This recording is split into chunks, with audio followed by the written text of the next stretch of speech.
Well, Kim and I were best friends for over 3 years before we found ourselves in a relationship and thinking about the future.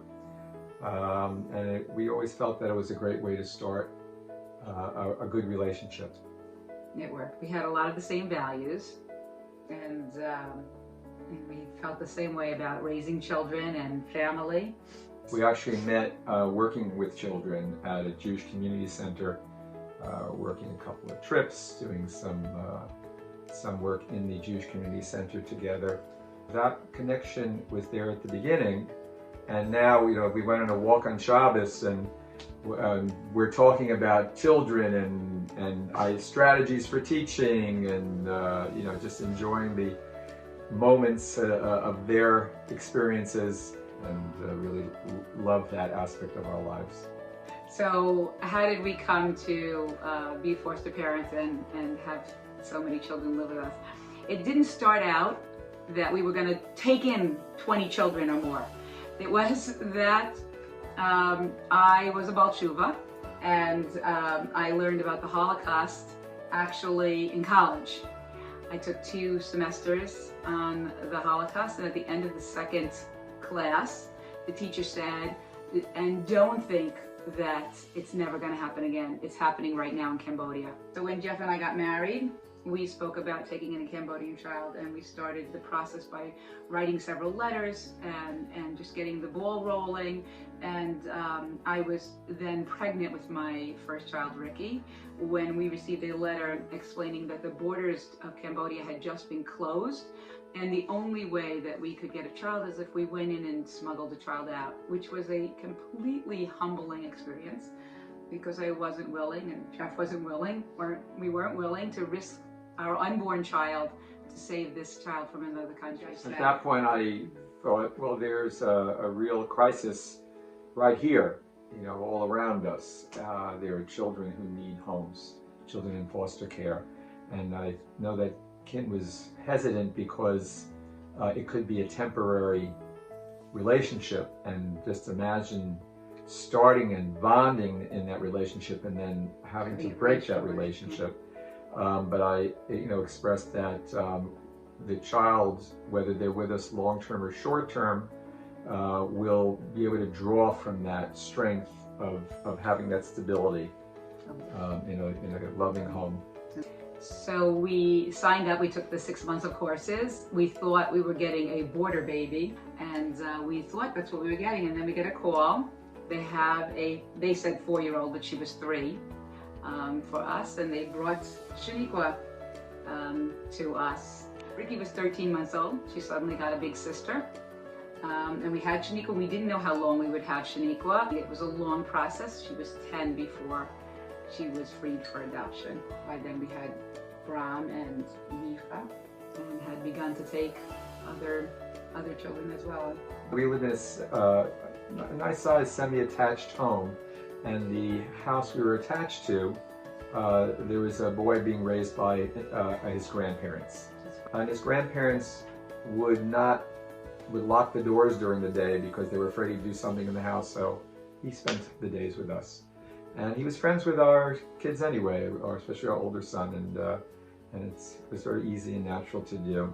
And he ate all his meals with us, and then at some point there was a repair that caused a problem in next door, and it kind of not livable for him, and so he said, all right, so stay with us at nights too.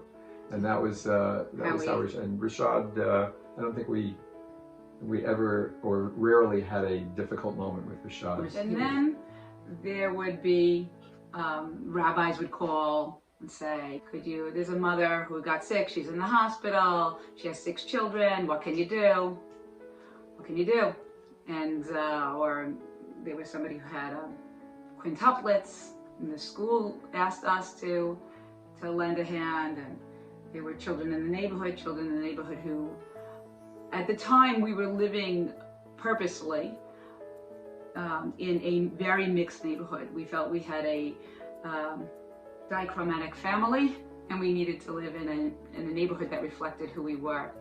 But also living in that kind of a neighborhood, there were many children who were in need. So we became aware of how many children were in need, and we just kind of left the house unlocked. Our front closet that would normally be a coat closet in most houses instead was filled with snacks and healthy snacks and drinks for any child in the neighborhood who was food insecure and needed to have a place to warm up in the winter or cool down in the summer, or needed to have food. As an adult observer, I would say that our children in general learn to deal with a lot of different personality types. They learn to accept a lot of different cultures. And to be generous and to reach out to people. You know, I always joke and say, some families, the children in the household know if you bring home a stray cat or dog, their parents will keep it. And our children knew if you bring home a stray child, their parents will keep it. It's not like it was a lot of work for us. It and it's not like it, you know, swarms of people. It just was very natural flow of things. And they say, you know, if you do a mitzvah, other mitzvahs follow. They just flow, and it just felt like that, like they just came our way. Not that I was looking for it, but sometimes I thought, oh, maybe this is happening, you know, as a positive result, because what you do does come back to you. Our one and only time we've ever gotten to Israel, a rabbi had called and said, we have these 6 children. What can you do? So I said, give me an hour, I'll call you back.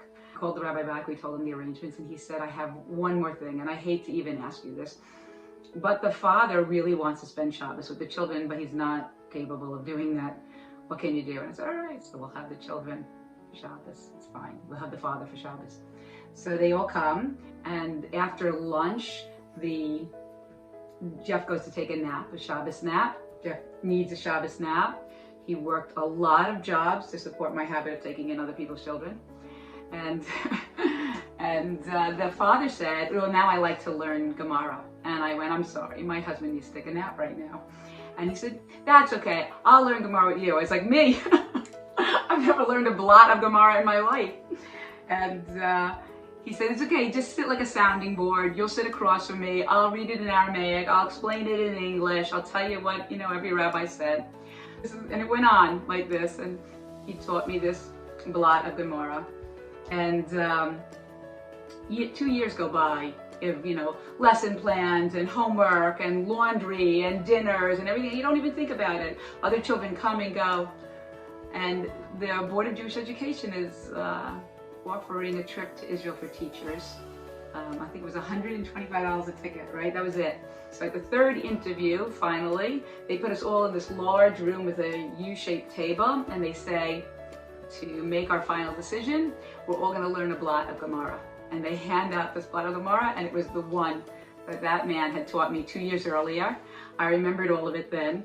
I told them I gave over everything he had taught me, and I won a spot for both Jeff and I on the trip. How does that bring us to WTA and our love of working at WTA?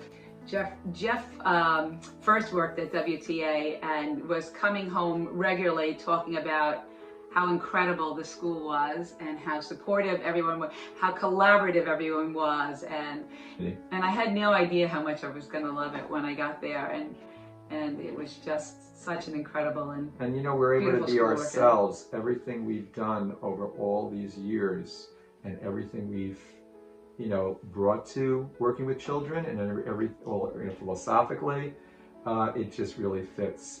What's the model? The model's the family and home. Yeah. And that's what our school is like. You know, it is like a family.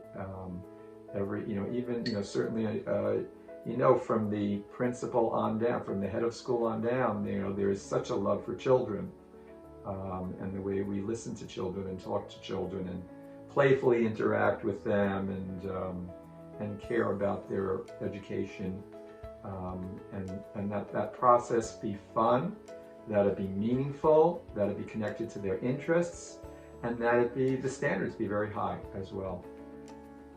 And it's a pleasure because the kids just respond to it so beautifully. Children respond to being loved and cared for. When they know they're loved and they know they're cared for, they're available to learn. Thank you, Kim and Jeff, for letting me stay in your home. Hey, Kim and Jeff. I just wanted to wish you guys a huge mazel tov on this honor that you're being given. It's really amazing how many people you've helped over the course of the last couple decades. You guys always had an open house policy, and I think it's such a beautiful and admirable thing. You guys gave me a place to stay when I was in a pickle a few years back before I was married, and we all appreciate you very much. Mazel tov. I wanted to give you something to thank you for, all you've done for me. The past year and a half have been the best of my life by a lot, and they have really changed my outlook on life. You are so caring and giving and sweet, and I am glad that I now know what having a mother is like. I am so blessed to have you in my life.